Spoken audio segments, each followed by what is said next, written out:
Blacksmith of the Apocalypse. By Arcuser. Chapter 1071. Age-old Temple. Although Poulter and the others were on the edge of their seats, as they watched their friend Caleb barely overcome the sudden challenge in the wild, the stadium's main screen was currently following someone else. Hao Ying, the fleeting flute, known to the audience as the musician competition winner, was also participating in the obstacle race. He was one of the more exotic racers. When the race began, he threw out his flute, which enlarged and allowed him to ride it like a hoverbike close to the ground. Shooting off on the flute, which cried out in a martial sound from the air flowing through its holes. The spine-shattering sound left a trail of blood behind, as the weaker contestants started screaming and bleeding from their eyes and ears. As per the rules, not deadly, but incapacitating. The musical cultivator was one of the main culprits for more than half the participants not even being able to leave the mountain plateau. Like the sword surfers and broom riders, he was very fast and nimble. However, it seemed like he could not rise very high above ground, traveling more like riding a hoverboard. Accidentally, this saved him from suffering the fate the others faced. By staying close to the ground, he was not impeded by flying beasts. Quickly advancing in the rough terrain, he managed to be among the leading figures. However, his luck finally ended. He was zooming along the frozen mountain crests when a massive ice troll jumped out of an ice crevice and smacked him off his path. Hao Ying had been thrust into the darkness of the mountains, landing at the bottom of the rift. He was one of the few who entered the subterranean paths that led below the mountains. As one of those furthest ahead and entering a new location, all attention was on him. Pain pulsed through his right shoulder as he crashed onto stone flooring. Gasping, he rolled on his belly. Would the creature follow him down here? He had to move. It was the only thought in his hazy mind, right after the impact. Darkness enveloped him. Not being able to see anything, his hands scurried over the ground and he tried concentrating on his chi sense to get an outline of the surroundings. The ground was weirdly dry for the bottom of a rift in a glacier. The floor was also very smooth, and when he finally got an idea of his surroundings, he found the walls were upright and smooth as well. This was not a natural cave. One hand holding onto the wall of the corridor was in, he looked back up. He could register a hole in the ceiling, but there was no light coming from it. How deep had he fallen? Using his inner vision, he tried checking on the state of his body. His right shoulder was busted. His refined bones were cracked, his ligaments torn, and his flesh badly bruised. As long as he found a quiet place to sit down and meditate, he would be able to heal given some time. He was lucky to have worn the Star Meadow garments given to him by his master, or the damage may have been worse. After ascertaining his situation, his attention focused back on the corridor he fell in. This was obviously a man-made structure, and he wondered whether his falling down here was an accident or on purpose. Was this part of the race, or maybe an ancient ruin even the Erdhans didn't know about? His heart started beating faster at the thought that he may have found an ancient necropolis or the tomb of a primordial noble. This was the instinct of every cultivator from the voracious Cloud continent. It was not uncommon for people to stumble over forgotten or hidden ruins and have fortuitous encounters. Occasions like these could turn some humble commoner or farmer into a cultivation genius that would shake their province, sometimes even have an impact on the continent. Although the Erdhans used strange magic and technology now, he had also heard about a talk of an ancient time when other powers reigned over these lands. Hao Ying was a curious man, and he had listened to many stories about this world, and one he thought of now was the fate of the Saintess of Samhatch, who was the guardian of one of the tree stations. From what he heard, she had been exploring an ancient ruin, when the god chose her and granted her his powers. Some factions may look down on such given or borrowed power, but the young flutist didn't discriminate. If he could become chosen by a god, as these players said, he would gladly accept the power. Keeping his excitement in check, he started following the long tunnel. There was also a good chance that this was part of the race. Minasmar had survived these mountains for months. Would they really overlook something like this? No, they would not have. While Hao Ying entered through one of the various side entrances, the other runners had also reached a towering mountain ridge, that was hard to climb or circumvent on foot. Lucky for them, there was a way through. The head of the runners reached a massive entrance gate directly carved into the solid mountain wall. Flanked by massive columns and statues of Asterion, it looked like the entrance to an age-old temple, built into the bedrock of the mountain range. Vathan really outdid himself here, didn't he? Seth commented, watching the scene on the big hologram in the center of the stadium. This discovery also answered the audience's question of where Hao Ying had fallen. Vathan Stone Chiseler and the group of masons Minas Mar had taken in went absolutely ham on this. The blacksmith had been denied the entertainment of owning a dungeon, sanctified by the dungeon god. So Minas Mar simply had Vathan make one from scratch. What was even more interesting than a normal obstacle chase? Of course, when part of it led directly through a dungeon, wrought with traps and seeded with treasures. This was a surprise and a distraction for the contestants and the audience. Would they take the risk to explore the dungeon to find treasure and ignore the race, or would they try to choose the quickest way through the labyrinth to stay in the lead? The third batch of young dungeon worms also helped, otherwise they wouldn't have been able to finish the whole structure in time. Mary gave credit where it was due and Evan nodded to her in thanks. There is already a third batch, the blacksmith asked Evan surprised. Yes, they hatched 3 months ago. They are still a far cry from a fully grown adult, but this made them just the right size to tunnel the base passages that were then refined by the masons and golem miners. Evan gave a short explanation on how they did it. I'm looking forward to how it turned out, Seth said with a smile. The bard had purposely stayed in the dark about the different stages and parts of the obstacle race, so he wouldn't spoil himself. He only knew some of the things that went into the making of this dungeon, such as a handful of rare and epic-rated items made by Neil, Liam, Ori, and the other craftsmen they had recruited and nurtured. If one's goal was a valuable item, they actually had a better chance of striking it rich in the dungeon than winning the race. But Seth was sure the other wouldn't have made it easy for the participants to actually take away these items. We did our best to make a fun-to-watch dungeon, although most of the traps are not lethal, Lena said, as they watched the runners enter the maw of Minas Mar's very own custom dungeon, not trademarked by the dungeon god. Chapter 1072 Copyright Infringement. Cinema Dimension. This is preposterous. Blasphemous. This is copyright infringement, the dungeon god huffed in the second row, causing some of the gods in the first to chuckle. The movie screen was currently showing the same scenes broadcast to the audience in the stadium and various others from the eyes of Mike, Monique, and the other chosen. If one wasn't used to the typical dungeon streams of the dungeon god, one could have mistaken it for the real thing. Except there was one difference, this dungeon was more brutal and cutthroat. Not about how endangered the actual life of attacking parties, or the pure gore of it. There was very little of this here. It was the way it absolutely abused the contestants for content and entertainment. This dungeon portrayed the kind of cold, calculated cruelty that aimed for the maximum number of audience and views while disregarding any human dignity of the participants. At no point did it really risk the lives of the runners, but it was unlikely that they would ever regain their dignity after the humiliations they had suffered in the dark halls, planned by twisted minds, nourished in the depths of television, and the internet. What all this culminated into was a simple and hurtful truth. This dungeon was far more entertaining to the gods than most of those under the dungeon god. Beasts aiming for blood sport and domination simply couldn't compete with a civilization that had cultivated entertainment to the peak and knew the dark desires of the sentient mind. Now you regret denying him those dungeon rights, right? Hermes mocked him, reminding the dungeon god of his petty act when he denied Seth, or his creation to become dungeon masters because of his bet with the system god. Apart from the concept, the kind of traps and hurdles Minas Mar's dungeon architects used were very new to the gods, which made them even more interesting. Using polished and lubricated trunks the challengers had to walk across, randomly falling platforms or badly balanced pillars over pits of viscous goo that kept them like quicksand. Sticky pendulums and pistons equipped with the same glue. All that on traditional traps like rotating blades, poison darts, monster houses.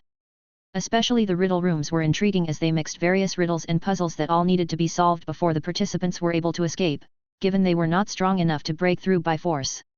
Unlike the usual dungeons, this one was not nearly indestructible. Although very few of the players and demons had the idea of using brute force because they had internalized that dungeons were indestructible, the cultivators were not as inhibited. Which didn't mean brute force always worked.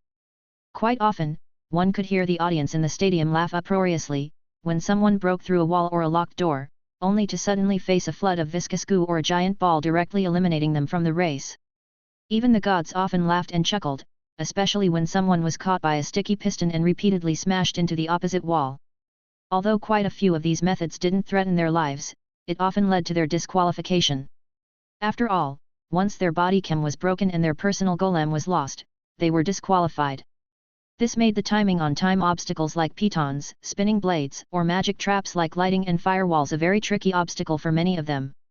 The ingenuity and variety of traps and obstacles had many of the gods giggling in glee and excitement. Had the dungeon god not been so stubborn, this could have been his film set. The amount of divine power he could have gotten by marketing this. Instead, he had to sit in someone else's show and watch the potential fortune run through his sacred fingers. He could feel the space in the back expanding, as more and more avatars entered the cinema dimension of Hades, Seth, and Hephaestus. Meanwhile, the system god beside him stayed suspiciously quiet. Why wasn't he the one gloating? Looking closer, was he shaking? Hey! Poha!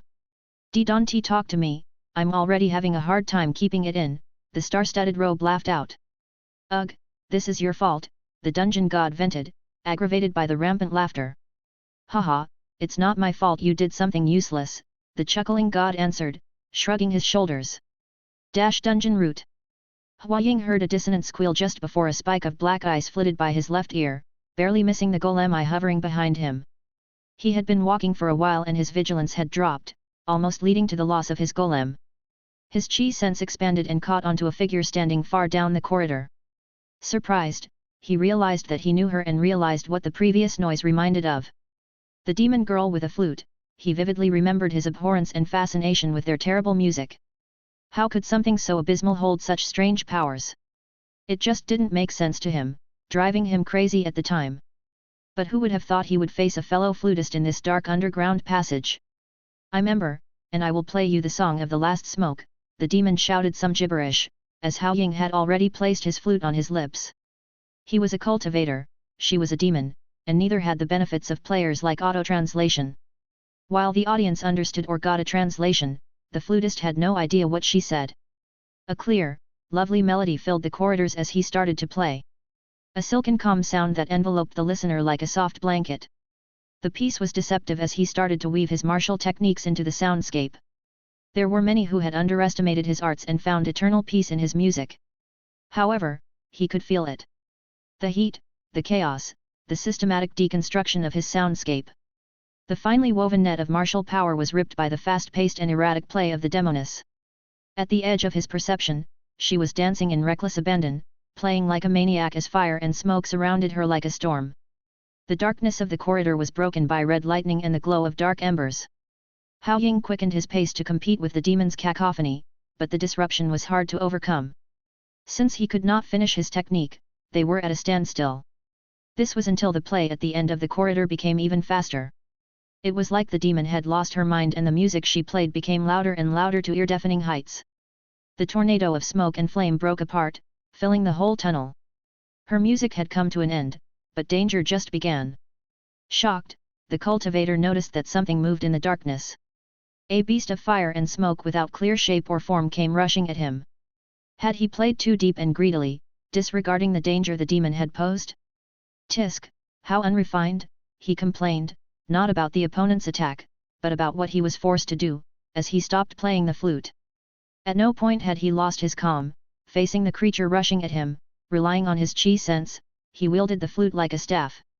At this moment, a shard of black ice hidden in the smoke flew past him and shot down his golem. He did not have the time to react and block it, forcing him to lose one of his two cameras. Aggravated, he swung his flute. His chi and the air flowing through the flute created a terrifying rupturing sound, the same power that had eliminated so many participants early on in the race. The smoke beast had no physical form, so a physical attack would have been meaningless, but the chi-filled sound attack easily ripped apart the immaterial foe into shreds of ember and wisps of smoke. The easy win couldn't lessen the grief he felt. Not only had he lost the golem's eye, but the demoness had already escaped. This encounter was his complete loss. Chapter 1073 Checking on the Fleet. Little Gamma. While more than half the participants were facing hurtful and humiliating traps and riddles, others were fighting their way through the mountain. Not everyone had entered the dungeon, many kept their eyes on the prize and trusted their swift mounts and vehicles, rather than taking the dubious shortcut. Others didn't even get the chance to see the dungeon entrance. Caleb and those like him who had deigned to take the easy way in the skies had actually landed past the great gate and were left to make their way through the mountains, like the other mounted players. With so many on their mounts, or artifacts, the few people that scaled the mountains on foot stood out. Interestingly enough, there were two among them, Seth and the others knew. One was Lyca, the Amazon, who had thrown herself into this adventure head first. Footage of her showed clearly with how much fun and ease she overcame mountain cliffs and gorges. The terrain wasn't her opponent, and neither was the beast that would try to get in her way. Others were running a high-difficulty race with great dangers, she was out on a recreative hike. The other unlikely fellow Seth had already met once was Mr. Fister, the cultivator with the crazy martial art to curl his feet into another pair of fists. The barefooted man jumped agilely from tree to tree, up mountains and across valleys. Kicking no. Punching the ground beneath him, whenever it got close, he never stood still for a moment. Other cultivators were outright flying, but their speed couldn't compare to the man's manic charges. His body cam footage alone was able to make the audience nauseous, and the flying golem eye was barely able to follow his journey. Despite the displayed difficulty of the dungeon, those who had chosen the correct paths managed to cross almost the whole first stage of the race about 3 hours, arriving at the first day's checkpoint in less than 4 hours, ahead of anyone else. Interestingly enough, one of the first people who made it through the dungeon was not a fast demon who passed by the obstacles or any of the 2 flutists. Arriving first at the finish line of the first stage was Megan, the archaeologist of Caleb's group. Using her experience of scavenging ruins of old civilizations, she didn't have a hard time finding the various clues the architects of the labyrinth had left for the runners to decipher. Only a few had noticed the hidden patterns and ornaments, and even fewer had managed to follow the correct instructions all the way to the end. As mentioned earlier, the dungeon was the correct way, for those able to choose the correct way. Hao Ying also made it out of one of the dungeon's exits, a little past the 4-hour mark, and quickly reached the checkpoint. There were already many people present. Aggravatingly enough, the crazy demon flutist had also arrived before him. However, the cultivator was not as upset as he could have been. After his battle with the demoness, he came through various chambers and traps and actually managed to score big time, getting his hand on a pair of rare leather gauntlets and, more importantly, an epic dagger. Although he came a little later, the 2 Earth-grade artifacts more than made up for this slight mishap. He wasn't a weapons user, but he would be able to sell, or trade the dagger with his sect for something he needed more. Earth-grade weapons were not common enough for even big sects to look down on them. On top of that, he could feel that this was at least a high-tier Earth-grade weapon. The gauntlets on the other hand were low or medium Earth-grade, but he decided to keep them. The leather of the gloves was smooth and didn't get in the way of his craft while protecting what was most important for the craft. They fit him much better than the dagger. The dungeon fun kept going until deep into the evening. However, the number of people that reached the checkpoint for the day didn't change much in the later half of the day. When the signal of today's finish was finally given, there were just 50 of the initial 2,000 people left. On a wild field just outside Little Gamma, the fleet of Epsilon had landed to rest. The field was covered by great domes of dimly shining barriers, that kept beasts and intruders outside, while the people inside were working on their ships. While the populace that had been crammed into the great number of partially damaged and badly maintained vessels was allowed to enter and spend time in Little Gamma, the crews of these ships were busy with much-needed maintenance. The blacksmith had come here because he was curious about the status of their work, as Jonia was currently busy studying the core reactor and the molten giant. Tower Master, welcome, the old man with a grumpy face greeted him friendly. This was Jonia's second in command. As an old partner and friend of her father, he was almost like an uncle to her. Hello, Tyrone. How are things going? At first, the man seemed hard to deal with, but his temper turned very quickly when Minasmar agreed to supply them with the materials and components needed to fix and upgrade their fleet. From what Seth was told, the fleet had been in the air ever since leaving Epsilon. They had been constantly traveling and fighting, unable to do any proper repair or maintenance in all this time. Even after reaching New Hope, the ship stayed in the air to patrol the surroundings. The longest they had landed for was when they picked up people in New Hope to travel to Mina's March. A fear that they would not start back up was also part of the reason for this. This was just 2/3 of what originally started from Epsilon, and it was a wonder that these ships made in haste and built from scrap still survived this long. Now that they reached a safe haven, the ambitious crew of architects, engineers, and mechanics that originally built and planned the vessels were more than motivated to overhaul the whole fleet. Especially Minasmar's willingness to sponsor this had raised their reputation in their eyes. Of course, the first point is maintenance and indispensable repairs to get the fleet back into working order.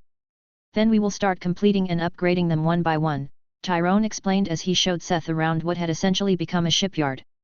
There were people everywhere cutting and welding metal with rains of sparks.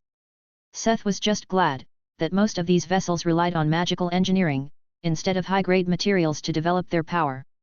If there was something Minasmar had more than enough of, then it was common and uncommon ores they had mined across the district using the tower's drones and the mining golem Seth had made. The fleet's people were able to take care of the rest themselves, as long as they got the materials. How long do you think the repairs will take? The bard asked curiously. I think we will be done with the flagship and destroyers should be back in working order in a few days.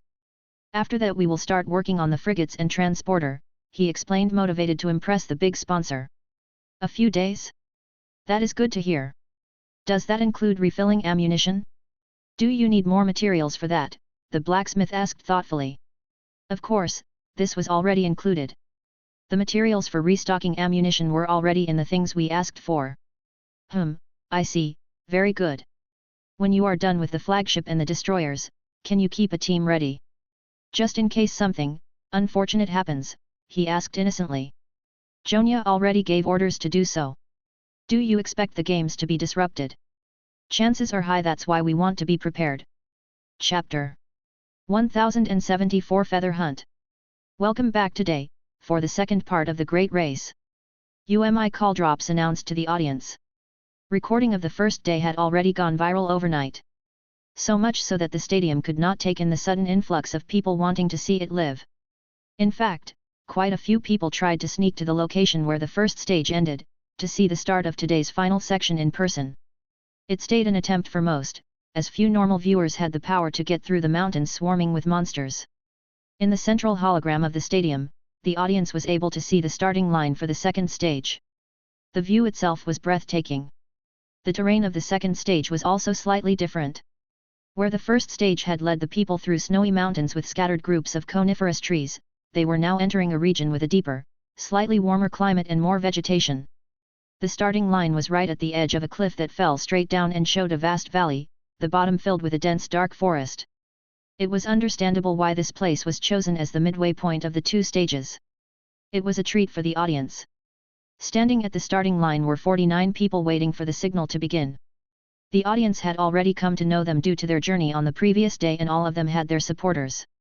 Among the cultivators, players, and demons were familiar faces like Ember, Laika, Hao Ying, Hannibal Cho, and the unlikely winner of the first stage, Megan, the unassuming archaeologist.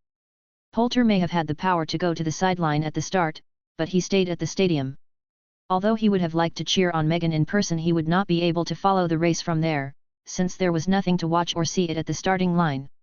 He also had someone to console. Caleb didn't make it in the end. The Dragon Knight was back in his seat beside the dwarf, wearing a listless expression. Surviving his meeting with the Hailspine Drake was just the beginning. Since he was already past the dungeon entrance, he had no choice but to take the monster-infested route through the mountains. As a mounted class, he was not the fastest by foot, which meant he was forced to fight most of the time when he met a creature. Ultimately, he had almost suffered a lethal blow. It was only thanks to the body chem shield that he was able to stay alive, although he was disqualified from the race. He was saved by the Oath Guards who were staying on standby for these kinds of incidents. Caleb survived but had to leave the race.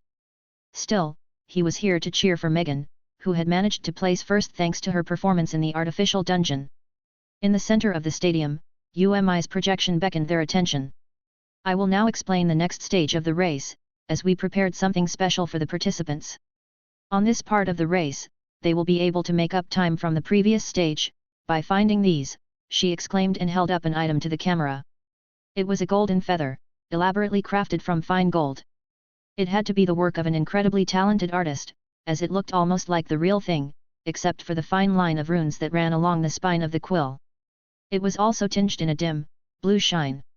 These feathers are scattered across the next part of the track. There are exactly 75 of them, and they are either hidden by Mars experts or can be attained by solving the trials prepared along the way.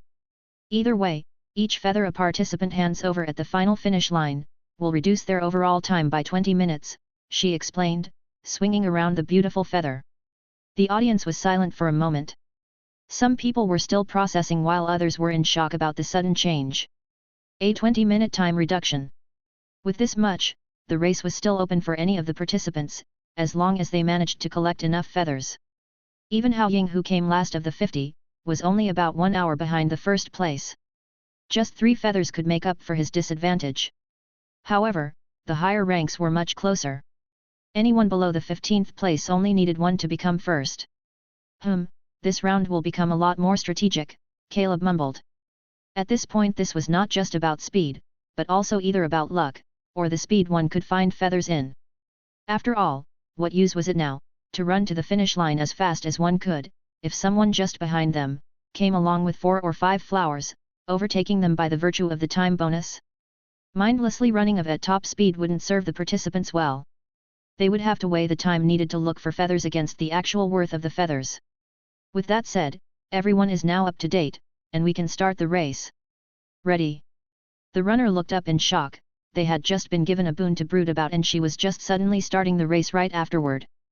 Their expressions were a treat for the audience at home and in the stadium. Set. Everyone on the screen scrambled to get in the starting position. Go.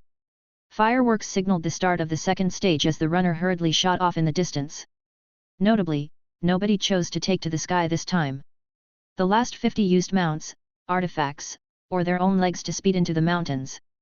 Ember confidently sprinted forward, treading on air with a pair of flame boots she had made herself, leaving a trail of molten snow as she directly jumped down the steep cliff, leaving a trail of flames behind. With such open terrain, she was sure to be the quickest, once she activated the fire boost and however, despite her confidence, various shadows shot past her. First, a person riding what looked like an ancient bronze shield was a figure wearing a beige adventurer's outfit. Ember only saw the back of Megan, as she shot toward the sea of trees. If not for the sudden whistle in the air, Ember would have smacked out of the air, as the dude on his flute aimed directly at her. With a bloom of fire, she changed position in midair to evade him. Good reflexes, but I got what I wanted. This is for earlier, he shouted back at her, as he gained momentum. As he ran off, she saw her golem eye get crushed in his hand. She had no idea what he blabbered but she was sure he mocked her. The petty cultivator had used the chance right at the start to take revenge. With an angry scream, she activated the boost, to at least stay in third place, only to see another cultivator pass her standing on a sword. Unlike Hao Ying, that petty tone-deaf blowhole, this man actually looked quite elegant and handsome. The demoness found herself staring at his long black hair fluttering in the wind and his sword-like eyebrows. He seemed to have noticed her looks. Was that a smile? Did he smile at her? Maybe she should catch up with him and try to talk? Her heart was racing. Could it be that she... Yarg! The hunk suddenly screeched unintelligibly as a beast emerged from the forest below and tried to snatch him from his sword. The next moment the charm was broken as they lost eye contact and he fell from his sword like a detached marionette. The feline beats in question dove back into the forest with him. Ember's heart grew cold in shock. What had she just been thinking about? It couldn't be. Had that man actually used charm magic to enchant a demon? She shuddered in terror. Just how far would she have gone for the man, if the beast had not saved the day? Thinking of the creature looking like a giant snow leopard that had snatched the man from the air, Ember decided to take it a little slower and pay more attention to her surroundings. This way she also wouldn't miss any golden feathers on the way, she told herself. In this way, Stage 2 of the Great Obstacle Race began. Chapter 1075 It's not luck. We have to clip Ember's face at that moment. Seth couldn't stop laughing at the dazed smile followed by the incredulous shocked expression of the demon girl. It was a good thing there was more than one golem eye, keeping watch over the situation, otherwise, they would have gotten such a good shot of her. The blacksmith would let her live this one down. The viewer already made dozens of clips of it. Ember's shocked reaction is trending, Finn said with a chuckle, as she was playing around on her tablet. During her stay, Finn and the others had ample time to get used to Earth's technology and culture, although it stepped into the background during the past years. In the wake of the Pythian game, Minas Mar had made sure that a traditional stream was available. Even going as far as to support the expansion of internet access in the tree stations. It worked out. Although the live stream was only accessible on Earth and not across the Pathworks, there were over 200,000 people watching it. Who would have thought that so many devices still existed? Despite an apocalypse happening, the people of Earth, and especially those from Delta, had stuck to their habits and customs, not giving up modern comforts even in a time of hardships. Although Seth and the others mostly used communication orbs instead of smartphones or tablets at this point, since the phone network was not reliable far out, it seemed many Erdhans still had some kind of traditional device to access the internet. With the safety of the tree stations guaranteed, it was no wonder that many picked up their old style of living. Or did their best to do so. It's kinda nice to see people having fun in the chat. It feels almost normal if you disregard the actual content of the stream, Monique mumbled in the back, getting a thoughtful nod from many members in the room. Seth also agreed, seeing people active in the chat, gave a sense of nostalgia and peace, almost as if they were back in the time, before the apocalypse. Just another reason to bring the Pythian Games to a successful end, Tecker voiced Seth's thought. You are right. The better we solve problems during the games, the safer people will feel. Only when they feel safe, will they be able to regain a sense of normalcy, Seth added his own opinion. Of course, they couldn't completely go back to how things were, but they could make the new normal as close to the old normal as possible. And the more normal and peaceful the people were, the more stable Mars income would be. Peace was the best business opportunity for a landlord. Who do you think will win? Mina asked, sitting beside him and eating a pack of chips that were recently released. Probably Megan. Her hover disk is pretty fast and she already found a feather, Seth said with a shrug, stealing some of her chips, and earning an evil stare. Ding! Your stamina, mana, and health regeneration are increased by 1% for the next 10 minutes. These taste really good, he said, positively surprised. This brand of chips was founded after the collapse and they were producing chips using skills and ingredients introduced through the system, making them also buff food on top of being snacks. If you wanted to know how they tasted you could have just. Mina stopped speaking as she ravenously assaulted him, leaving hers and the taste of the chips in his mouth. The blacksmith felt his face become hotter than when staring directly in the smelter. He didn't expect her to suddenly kiss him while everyone was watching. Hey, no fair, the fairy cried out, and Seth was caught up in another match of tongue wrestling as Finn made sure she was even with Mina. These chips really taste god. Gimme some too, the fairy brute proceeded to demand her share of snacks.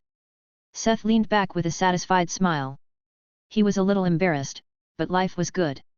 Shit was going down elsewhere and in the future, but he was glad he had his little bubble of peace in the present. All the more reason to mess up anyone threatening his peace. Wow, this Hannibal Cho is pretty strong, isn't he? Link's comments pointed their attention back to the broadcast where the man with fists and feet, fists of steel, was busy creating a bloodbath with bare feet. It was one of the monster traps prepared to protect a feather. Saying it was prepared may have been too much. It was a cave where a group of Levati man-eating troglodytes had taken residence. They were creatures with a vague resemblance to primates or great apes. They were not human-level smart but had a higher intelligence than ordinary monsters. Being able to use weapons and tactics, mixed with their great strength and agility, made them a great danger for ordinary travelers or adventurers. But all that didn't help them in the face of the bald feet and fists of the cultivator, who was twirling in the air without losing speed from crushing their skulls when passing by. Covered in a blue aura, his fists and feet left gouged out trails of flesh and blood, leaving clean holes in heads and bodies. 5 minutes after entering the cave, he already reached the golden feather Mina had stealthily placed there without the troglodytes even knowing. Behind him, the bare stone floor of the caves was drenched in a sea of blood and covered by the fallen bodies of its former inhabitants. Originally, this was supposed to be an opportunity for a thief or assassin class, since troglodytes were not very perceptive. It was easy to sneak past them, avoiding an open confrontation. However, Hannibal Cho showed quite impressively, that even people below Level 100 could just brute force their way through such obstacles. He isn't he? This race is actually a good opportunity to show how greatly the strength of cultivators can differ despite having a similar level, Seth added, taking into account the other people currently in the race. For example, the sword rider that had tried to charm Ember, who was miserably taken down by the giant snow leopard, nobody even placed it there. Although the leopard actually had a lower level than the troglodytes, one-on-one they were about the same when it came to their threat level. While the charmer made a miserable figure in an attempt to fight the feline monster, Mr. Fister had easily dispatched a whole group of beasts with similar strength. If one thought about it, it was quite normal for something like the level to only be a rough guideline, even when it came to players. Although the level was something equally set by the system, it did not necessarily mirror the strength of the being. Things like size, base stats, class, skills, and items could make creatures on the same level differ very much in actual power. I guess you were right, Mina suddenly said, showing him her screen.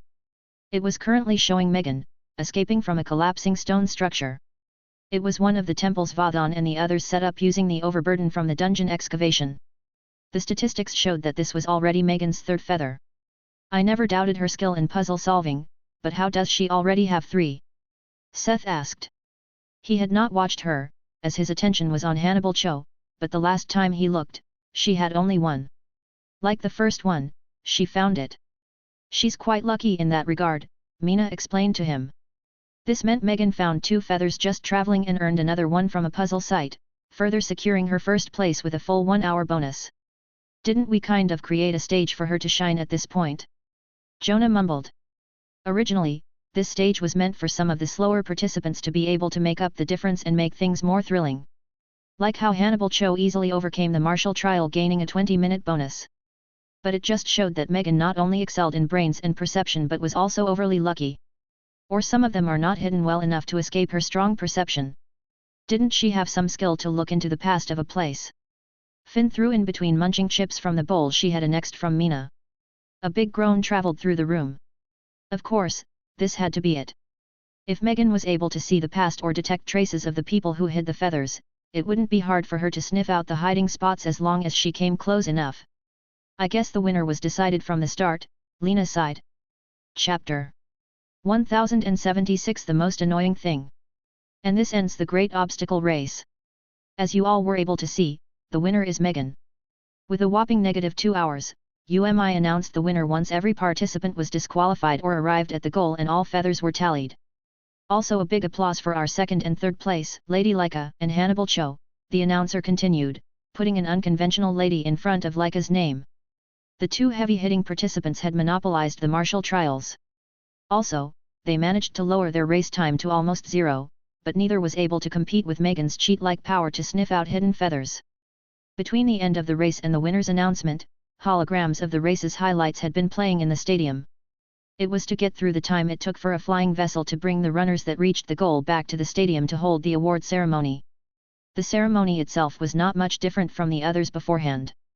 Megan was allowed to choose an epic item from a prepared hoard, while Laika and Hannibal Cho were given monetary prizes for second and third place. What was different, was that UMI call drops appeared in the stadium before they ended the day. Before we end today's event, we have 2 announcements from our organizers. The first is about tomorrow's event, the start of the Pythian Martial Tournament. People who wish to take part in the preliminaries and have not yet registered, still have time until 8 o'clock in the morning tomorrow to register at the stadium. The second is a general announcement by Mina's March. You all have gotten a taste of the peculiar labyrinth henceforth known as a Styrian dungeon during the race, right? After the Pythian Games Mina's Mar will prepare the location to be open to the public. Did you think the riddles were too easy or the traps too obvious? Then you should try it for yourself. For a small fee, you will be able to scour the structure for thrill and riches. UMI revealed the real reason for the dungeon. It was not simply built as a one-off location for the race.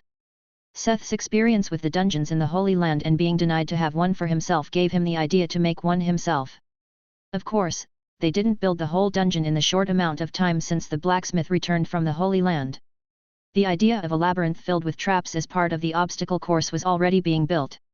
However, it was Seth's idea to treat it like an actual dungeon, which meant that they also put more riddles and treasures into the labyrinth, instead of it just being a trapped passage through the mountains. Using the concept of a dungeon, the labyrinth became a business opportunity, and the Pythian Games advertisement for it. It was different from ordinary dungeons, which was especially attractive to Erdhans. Their experience with guided dungeon runs also played a role in this revelation. As of now, there were no scary monsters in the dungeon, it was purely a non-lethal, slightly embarrassing adventure ride that could end up with people getting their hands on some good items. Of course, Minas Mar had already come up with rules that would make sure this business venture would not end up in a net loss for them, but it was still a sweet deal. Especially for the players who were scared of going into dungeons and fighting monsters. There was restrained applause from the audience in the stadium, mostly because they were not necessarily the target group for the dungeon experience. Also, the location would have to prove its worth once it was opened. But having any applause at all was already a good reaction. The event finally ended with another cheer for the winners of the Great Race and UMI's farewells. With all minor events out of the way, the crowd left the stadium excited for tomorrow, when the real meat of the Pythian Games finally began. After everything was said and done, the players, adventurers, cultivators, and nobility from other worlds had not come for the art or sports events, they were here for the blood sport. Although the obstacle race was great, they had still been pulling their punches. The martial tournament was different. Thanks to the help of the Adventurers Guild, actual death was an option. Of course, it came with resurrection through the guild, but it meant none of the participants would have to hold back during these fights. Even cultivators would be able to participate in fights to the death, as they were able to get a temporary registration bracelet from the guild. Of course, there was no doubt that they would have more than enough of them participating, even if resurrection was not an option. A culture that coined the phrase "the sword has no eyes" and even acknowledged possible death during friendly spars or training, wouldn't be afraid of this kind of tournament. Of course, this was only what Seth gleaned from the tales Master Mountain and his friends spun for him. Maybe not all cultivators were as foolhardy as that. "Are you okay?" Mina whispered to Seth as they left the stadium. The blacksmith rolled his shoulders. "Maybe I'm a little tensed up. Things went okay so far, but the tournament is the finale. You know what happened during my last tournament, right?" They were convinced some faction would cause a disturbance during the Pythian Games. With everything going smoothly so far, the likelihood that it would happen during the tournament, and especially its finale, became higher by the minute. On top of that, Seth had a slight trauma with tournament finales, since the last tournament Minas Mar hosted was crashed by the Theocracy of Chain and many of their participants, finalists, and Seth had been kidnapped to a place deep in the mutated woods that now covered the southeast of the continent. "You know that won't happen again. You did a lot to make it so," she whispered to him, massaging his stiff shoulder. "And if something happens, we are also here, me, Mina, and everyone from Minas Mar," Finn added, motivated. Seth nodded with a calm smile. The two were right. He had done a lot over the past months to prepare against the various dangers that were encroaching on them and Earth. But he wasn't the only one who put a lot of effort into it. Monique, Jonah, and the others had left Earth to grow stronger. All of them were now around the midway point of becoming a legend. The Oathguard, Chimeras, and Faer also weren't lazy at home. Tord, Nadal, and the other crafters had also helped him a lot during his own work. With everything that happened, Seth could be assured that they had done the best they could with the time they were given. If this still wasn't enough, then they were simply fucked. If there really was anyone who could mess them up after everything he and his friends did, they would have to be some really hardcore end boss they would have never stood a chance against in the first place. But no matter what their enemy had prepared, even if it was the most overleveled, min-maxed boss, they would make sure dealing with them would be the most annoying thing they would do in their life. "How about we go and have a meal together before returning home?" he finally asked with a smile, earning especially the fairies' cheer. They had to enjoy their time together, as long as things were still peaceful. Chapter 1077 Start of the Martial Tournament.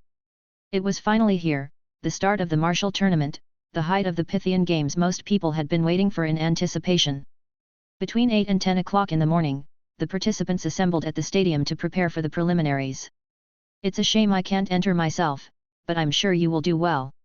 If you can get a piece of legendary equipment from the Tower Master, we may even have a chance to rebuild Gamma in the future," Galwell said to a young man, grasping his shoulder like a proud father. "Thanks, Galwell.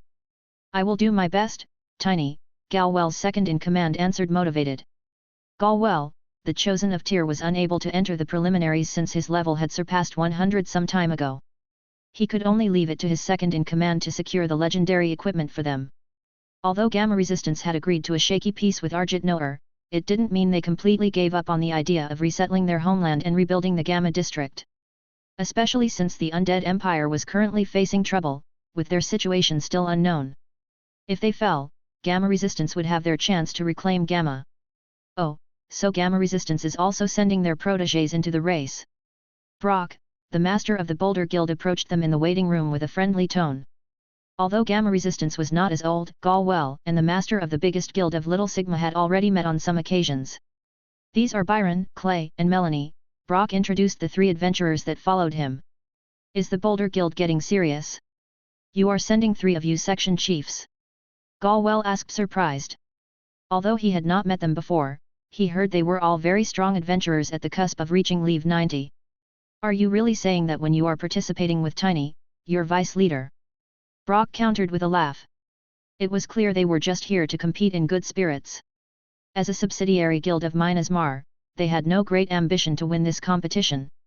Their whole guild was decked out in relics from Minas Mar, and if Brock, Marcel, or Elsa really wanted to, they could probably make a deal with Seth to get a legendary item, if Minas Mar had some to spare. Before they could continue their conversation, a staff member entered the waiting room and called for their attention. Would all people not registered for the tournament leave the room now? As for the participants, please gather over here, a woman instructed in a friendly but firm tone. In her hand, Brock and Galwell were able to spot a pot with paper slips before they left the room. They got to their seats just time, when Caldrops took center stage. The oval of the stadium had changed once again. Instead of the hologram dome, there was now a vast arena with a tiled stone floor. Welcome everyone to our precursor of our great martial tournament, the preliminaries. As you can see, because of the number of applications, we have decided on a traditional format for the preliminaries, the popular free-for-all battle royale, the announcer exclaimed, earning massive cheers from the crowd, especially that part that arrived from the Krna Empire. For those who don't know the rules already, I will explain them again. Each round will have 200 people fight in the arena until only one contestant is standing. The arena is prepared by the Adventurer Guild, so there is no need for the fighters to hold back. Disqualification is either by death or by being kicked out of the ring.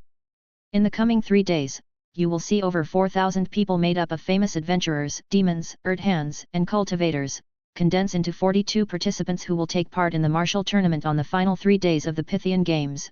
She explained the proceedings for the next few days. The stadium shook in the roar of the crowd. This was what they were here for. A massacre, blood and sand. A high-level display of martial combat. Without further ado, let's welcome our first batch. Poulter was lucky. Not only was he able to participate on day 1, but he also managed to get into Group 1 when drawing lots. Caleb, who was with Poulter in the waiting room, had been not as fortunate and would need to wait until the third group of the day had their turn. At least that meant, they would only meet at the tournament if they both got through. Together with 99 others, he entered the arena. The dwarf faced a completely different atmosphere than during the Monster Challenge. The stadium was now filled to the brim and riled up in anticipation. He couldn't help but feel a slight pressure, having to fight to the death under the burning gazes of hundreds of thousands of people. On the bright side, he wasn't the only one facing this pressure. He could see many that had a harder time staying calm. Looking around, he also found that the lottery did its work. His opponents were a vibrant mix of players, cultivators, and demons, all with their distinct traits. The demons were a chaotic mix of humanoids of various shapes and sizes that made them easily discernible from ordinary people or beastmen. What surprised him was that the only real difference between the players and the cultivators was their robes and the way they carried themselves. Surprisingly, there were also some variations of beastmen or demi-humans among the cultivators just like among the players. The easiest way to discern players from cultivators was their equipment. Poulter could not understand why they would insist on wearing flimsy robes or small armor ornaments at best. He tried not to underestimate them, but for a dwarf, it was clear that proper armor was just as important as proper weaponry. However, he didn't have the time to ponder at this moment. They had entered the arena and the fighters naturally spaced out in anticipation of the starting signal. Above them was Caldrops, hovering in the air. She suddenly raised her microphone/staff and fired a fireball at the crowd assembled below. The sizable spell crashed into an otherwise invisible barrier and dispersed. On another note, the arena is surrounded by the same kind of barrier as the Pythian village, which blocks all attacks and energies. None of the attacks from the inside will be able to harm our esteemed audience, at the same time nobody will be able to meddle with the competition from the outside, she explained her actions excitedly. After the quick demonstration, she finally started the countdown to give the signal. 5, 4 As she counted down, the tension in the arena grew. Poulter felt the atmosphere change as he tried to keep watch on everyone around him.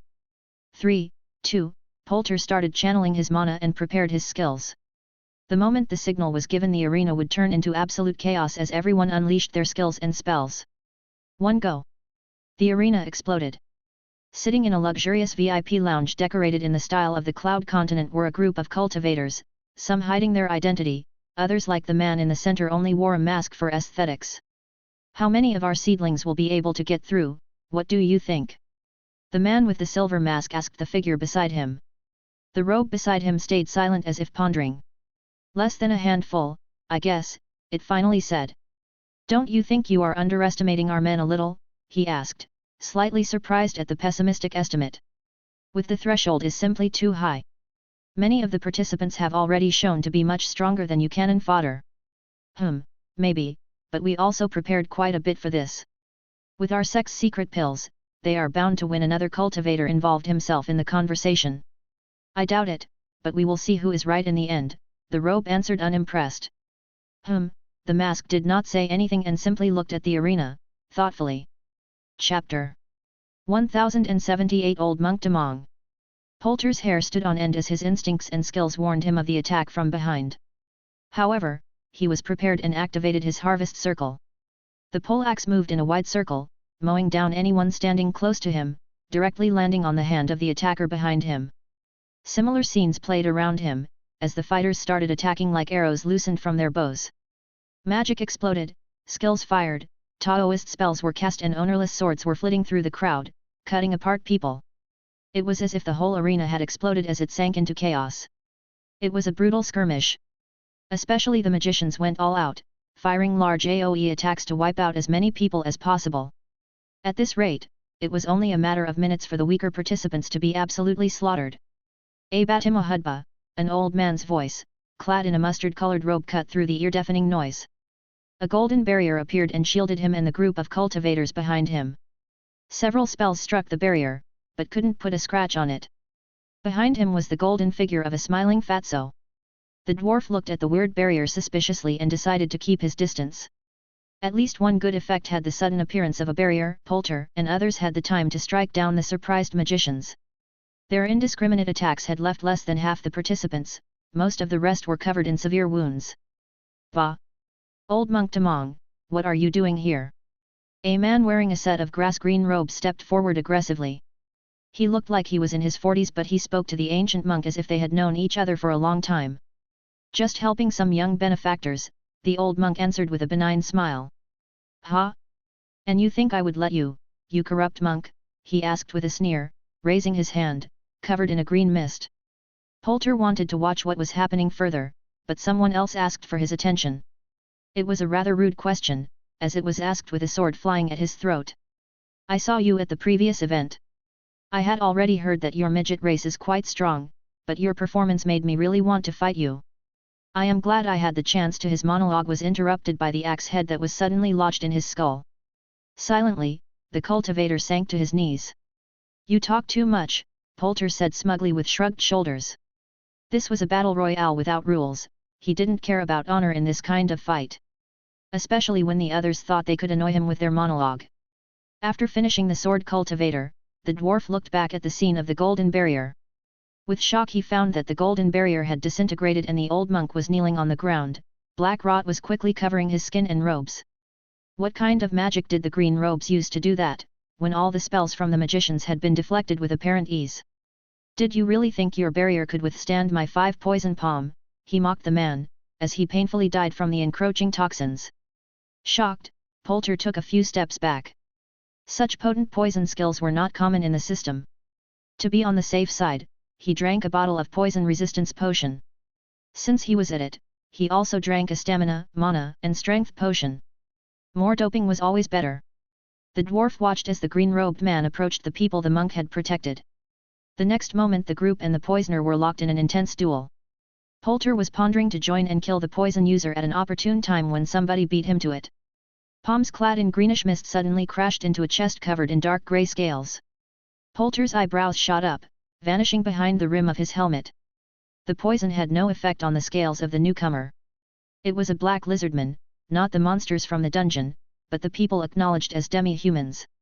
They were similar to Tija in nature with pronounced reptilian heads and human bodies covered in durable scales. They also had a well-known racial trait: poison immunity. The lizard sneered maliciously, seeing the green mist dissipating on his scales without harming him. The sneer made clear what he was about to do, moments before his fist landed in the stomach of the cultivator. Inexplicably spitting up blood, the poisoner jumped back to mitigate some of the force. Disgusting lizard! Face the wrath of my ancestral technique. 10 poison rainbow palm, he screamed domineeringly as he threw his palm forward. It was oozing smoke of myriad colors like those of a rainbow. Poor bystanders, like the men that had hidden behind the monk, immediately withered to a black sludge, when they were hit by a waft of the terrifying combination poison. However, a reptilian claw met the palm in midair, stopping the man's strike with ease. With crazed laughter, the lizardman started striking the cultivator's face, keeping a firm grasp on his hand, so he couldn't escape, earning him a prominent spot all across the screens in the arena. The audience went bonkers at the pure display of cruelty. The scaled brawler made a good display of one of the traits of cultivators Poulter had picked up on. Although the people of the voracious Cloud Continent had higher attributes on average compared to players on the same level, they could also be split into two rough categories: magicians and warriors, and despite their higher base attributes they couldn't escape the typical problems of these specializations. The poison user was obviously a magic type, and although he had the build of an off-tank, he couldn't compete with the dedicated brawler in close combat. Without the fancy poison advantage, he was completely and utterly fucked. "Hey midget, where are you looking?" a voice reminded Poulter that he was still part of this battle. The arena had already emptied, with only a handful of individual battles being fought out. It was another, elegant cultivator. There were really a lot of them. It was like they all shared this weird thing Erdhans called a skin routine. Also, what was it with their arrogance? This was the second time that someone called him a midget, and he was slowly getting pissed. He was actually quite tall and wide for a dwarf. He was a real boulder of a dwarf, and that's what his fiancée also attested to him every night. "Ah, I finally have your attention. My name is Deng Peng. I didn't want you to die without knowing the name of the man who killed you," he shouted. Unlike the last one, he didn't let down his guard when talking and shouted while charging at the stout foe. Poulter wasn't fazed, but he started to get pissed by their antics. However, he had to admit that this one wasn't all talk. He began to sweat a little when evading and blocking the sword. "Stop running away, it's ungraceful." Deng Peng complained, annoyed that his sword couldn't strike true on the dwarf he thought to be an easy target. The dwarf grinned inwardly. He doubted this was all the cultivator could do. He even suspected that he was one of the so-called sword cultivators, one of the rare exceptions from the two categories that transcended the specialization with pure talent in the sword. These guys were strong warriors and able to cast magic-like skills through their expertise in sword skills. This made them roughly the same as a great epic class.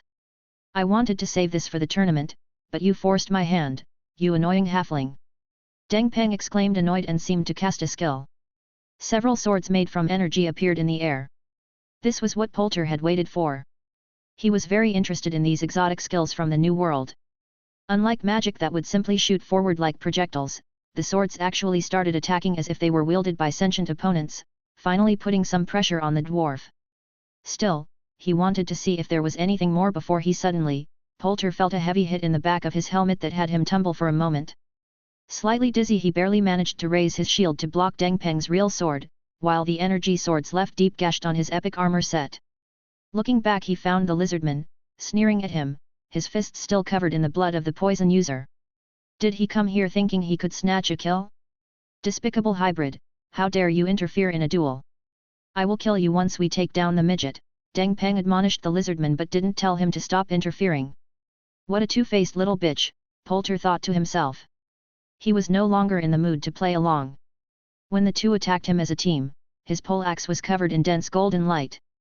With a flick of his wrist, a golden crescent flew at the lizardman, who pathetically threw himself on the ground, only losing his tail to the dwarf's attack. The cultivator attacking from the other side suddenly faced the terror of a shield saint. Once again, the sword clashed with Poulter's shield, but this time the shield shone in a bright white light that stuck to the sword as it bounced off. Weapon break, the dwarf crumbled coldly, and the precious sword of the sword cultivators crumbled to shards that fell to the arena floor. He had spent all fight, infusing his shield energy into his opponent's weapon whenever it clashed with his shield. Now he unleashed it. Despite the shock of losing his weapon, the cultivator managed to evade the rim of the shield, that aimed at his face. He was about to sneer at the failure of his foe, when a strong hand grasped his head, firmly lodging onto that long luscious mane of his. His head accelerated, and the last thing he saw was the rim of a helmet. The last thing he heard was the ear-shattering guttural roar of an angry dwarf, then everything became dark. There was an audible crack.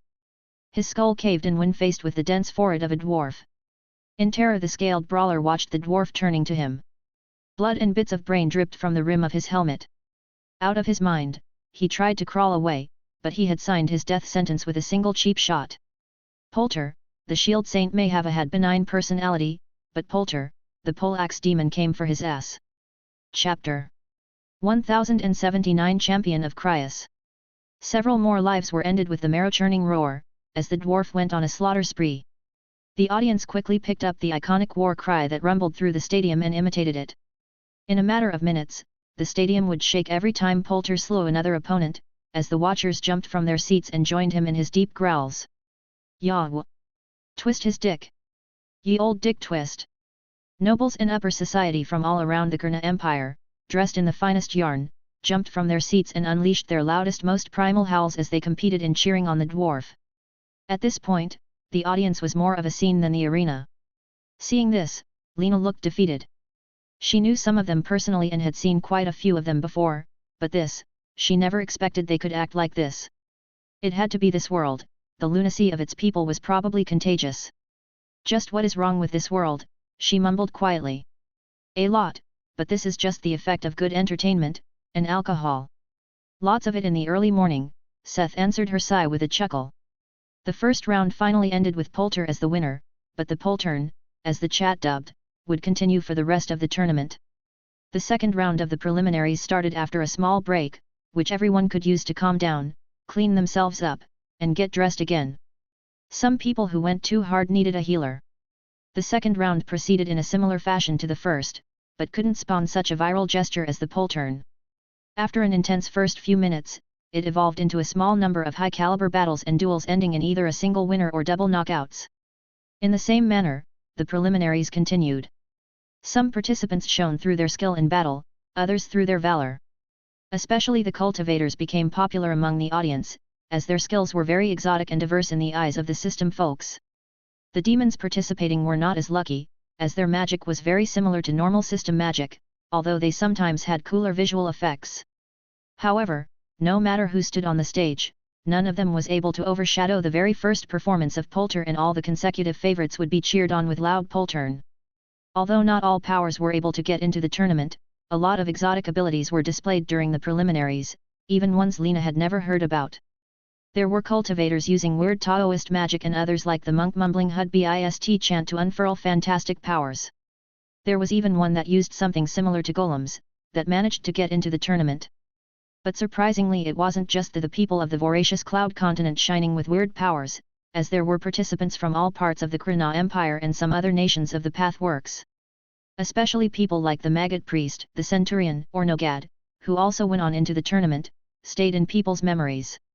Despite limiting the roster to people below Level 100, the 42 participants who entered the final tournament were extremely powerful.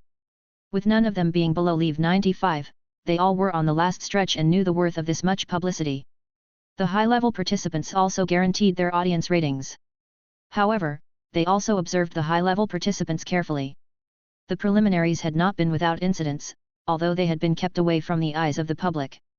"How do you feel after going viral, Poulter?"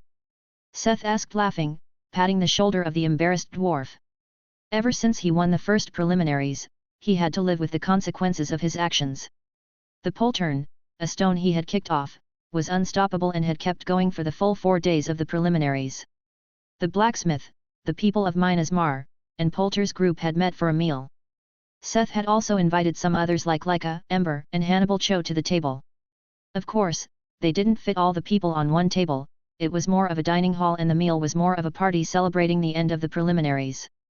As one would expect, this was not just meant to be a friendly meal with everyone to catch up on old times and new gossip. They were all here for two simple reasons. They were friends, or Minas Mar was sure none of them belonged to a hostile faction. There was one person who had actually asked for this opportunity. He was the winner of the 38th preliminary match. The reasons for his victory were the same reasons that made his the most shocking participant to Seth and to Mike. At the time, Seth was filled with a mix of surprise and anger, when there was a man, proudly stepping into his arena, wearing a ram-horned helmet, ice glider boots, a flaming sword, a familiar brigandine, and a special pair of gloves. A man cheeky enough to step before the blacksmith's eyes, wearing the stolen items he had been more or less searching for in Y City. However, after defeating all other participants with a starlight aura, he actually kneeled in the arena and announced his identity. "The chosen of Cryas greets the great blacksmith. My God send me to ask for forgiveness and plead for an audience with you," he said respectfully and lowered his head. It was a gesture of submission. Seth didn't quite know what to think of it, but it would have been a lie to say that he was not curious about the man and how he managed to get his hand on Mike's stolen gear. This was why the champion of Cryas was also part of the guests this evening. On the night before the tournament, outside of Little Gamma, the group of robes met once again. The preliminaries had just ended and they met to adjust their plans. "Didn't you say you had a plan?" the big robe asked with a smirk. The man with the silver mask looked disgruntled. "I admit, I may have underestimated the competition. Even our secret pill couldn't give them an easy victory. This world is weirder than I expected," the man admitted. Not even one of his henchmen made it past the preliminaries. One of them has suffered a trauma so great, he would probably be a vegetable for the rest of his life. The big robe sighed. "And you, didn't you say you had people in the preliminaries too? Which of them made it to the tournament?" he asked, turning to a normal human figure.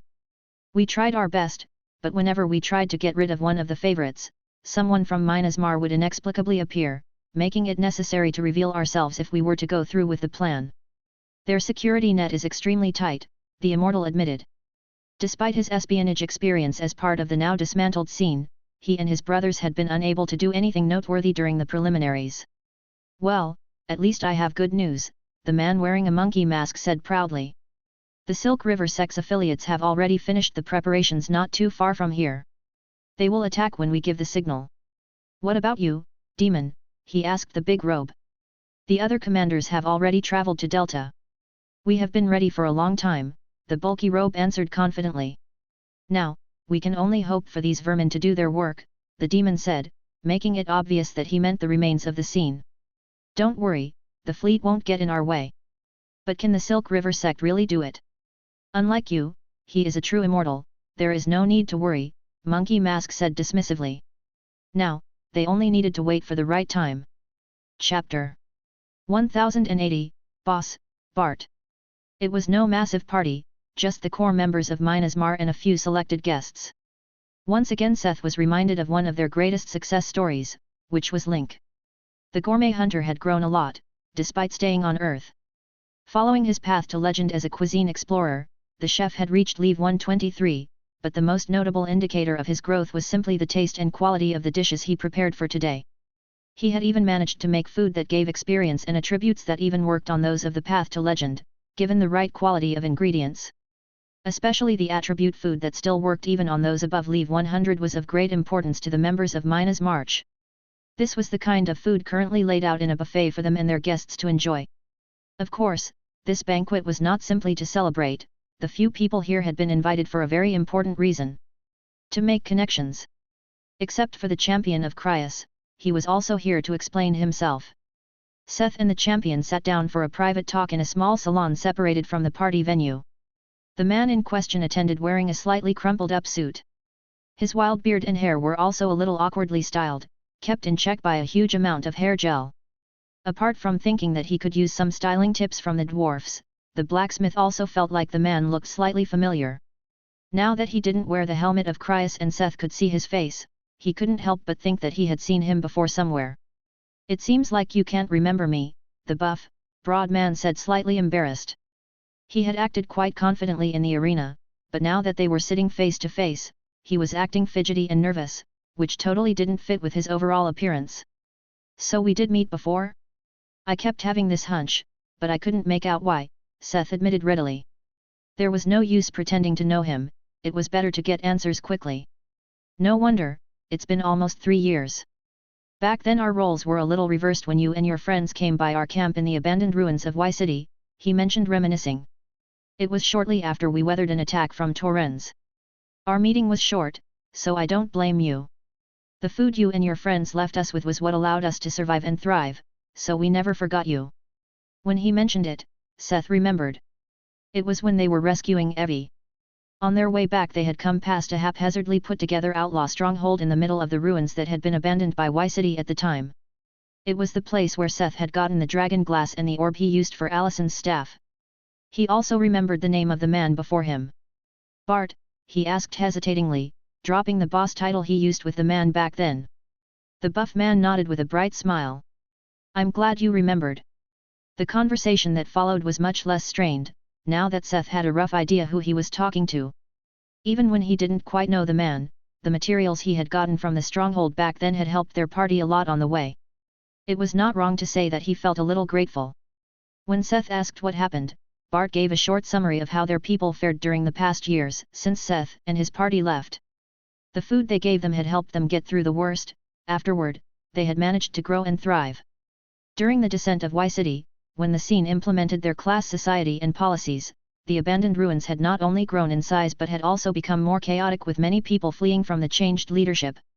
It was a terrifying time and we had to weather a good amount of attacks from bandits, but we also managed to grow and pick out trustworthy people from the flood of newcomers, he mentioned with a sad smile. It seemed that he had also lost many people in that time. Then he started talking about the things Seth was really interested in. The time after Lezekai surfaced at Y City.